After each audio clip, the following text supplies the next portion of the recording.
8 গোলের ম্যাচে গোল পেলেন না আর্জেন্টাইন এই মহাতারকা লিওনেল মেসি।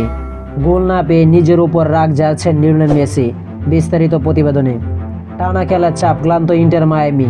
মাঠে নামলেও প্রত্যাশা ছিল ভিন্ন কিছু, কিন্তু শেষ পর্যন্ত নিজেদের দর্শকদের হতাশ করল ইন্টার মায়ামি।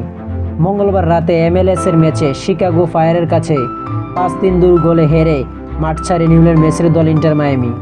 তবে এই দুই দল মিলে এই ম্যাচে 8 গোল করলেও মেসি কিছু করতে পারেনি। ম্যাচের শুরু থেকেই মায়ামির রক্ষণভাগ দুর্বলতা চোখে পড়েছিল। 11তম মিনিটে শিকাগো হেড থেকে গোল করে দল এগিয়ে যায়। কিছুক্ষণ পরে ব্যবধান দ্বিগুণ করে শিকাগো ফায়ার্স। মেসি ও সুয়ারেজের সুযোগ পেলেও গোলে দেখা পায়নি। তবে প্রথমার্ধের শেষ দিকে ডিফেন্ডার টমাস এভেলেন্স গোল করে ব্যবধান কমান, কিন্তু শিকাগো দ্রুতই তৃতীয় গোল করে ফের 2 গোলের ব্যবধান নেয়। প্রথমার্ধে বল দখলে আধিপত্য দেখালেও মায়ামির গোলরক্ষক উস্তারিকে যথেষ্ট সাহায্য করতে পারেনি রক্ষণভাগ। দ্বিতীয়ার্ধে খেলার ফেরার চেষ্টা করেও ইন্টার মায়ামি। মেসির শট একবার পোস্টে লেগে ফিরে যায়। এরপর লুইস সুয়ারেজ জালে জড়ান বলকে।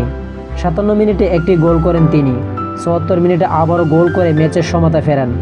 তখন মনে হচ্ছিল ইন্টার মায়ামি হয়তো জিতেও যেতে পারে, কিন্তু শেষ মুহূর্তে ম্যাচের চিত্র পাল্টে যায়। 80 ও 83 মিনিটে টানা 2 গোল করে জয় নিশ্চিত করে শিকাগো। এই জয়ে 2017 সালের পর প্রথমবার প্লে অফ নিশ্চিত করল শিকাগো ফায়ার্স।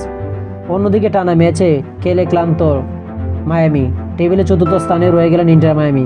তাদের সংগ্রহ 56 পয়েন্ট। হাতে আছে আরও 3টি ম্যাচ। শনিবার নিউ ইংল্যান্ডের রেভিলিয়ান্সের বিপক্ষে মাঠে নামবে মায়ামি। মায়ামির জন্য উদ্বেগের জায়গা রক্ষণভাগ। লিগের সবচেয়ে বেশি গোল করা দল হলেও এই মৌসুমে ইতিমধ্যেই 52 গোল হজম করেছে ইন্টার মায়ামি। প্লে অফের আগে এই দুর্বলতা না কাটাতে পারলে মেসি সুয়ারেজের MLS-এ জয়ের স্বপ্ন ধাক্কা লাগতে পারে। তো আশা করি যারা যারা স্পোর্ট গ্যালারি চ্যানেলটি সাবস্ক্রাইব করেন সবাই স্পোর্ট গ্যালারি চ্যানেলটি সাবস্ক্রাইব করবেন এবং ভিডিওটা ভালো লাগলে লাইক অ্যান্ড শেয়ার কমেন্ট করবেন। ধন্যবাদ সকলকে।